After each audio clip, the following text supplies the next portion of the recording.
होळी रे होळी आणि पुरणाची पोळी. तर आज मी थोडा लवकरच जेवण करूक सुरुवात केली आहे. एका साईडी आमटेचा वाटाप काढत होते, तर एका गॅसवर खीर शिजत होती आणि दुसऱ्या गॅसवर पुरणाची डाळ शिजत ठेवलेली आहे.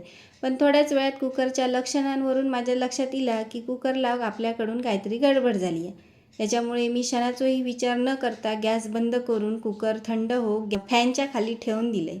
कुकर बऱ्यापैकी थंड झाल्यावर लगेच मी वाटाप करून वाटाप फोडणीक दिले आणि दुसऱ्या बाजूक पुरणासाठीच गूळ बारीक करून घेतले. ह्या सगळा करून मी डाळ गरम असतानाच पुरण गाळून घेतले. तवसं दिदीने येऊन विचारल्यान, काय करूचा हा काय?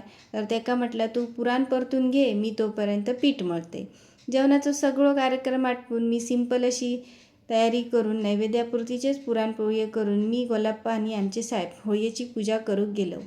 धगधगत्या होळीच्या आगीचे चटके इतके बसत होते की आमच्या गोलाप्पाक काय समजत नाही होता की नक्की मी काय करू. खूप लांबूनच अशी साधी भोळी पूजा करून आम्ही घराकडे इलो. घराकडे इल्यावर मी आणि दीदीन बाकीचे पुरणपोळी करून घेतलं. जेवणात आज खीर, भात, आमटी, पुरणपोळी असं मेनू होतो. तर ह्याच व्हिडिओचं लॉंग ब्लॉग आपलो लवकरच येतला, तो पण एकदा नक्की बघा. चला तर मग आजच्या पुरती इतकेच गजाली. अशाच मालवणी गजालींसाठी चॅनल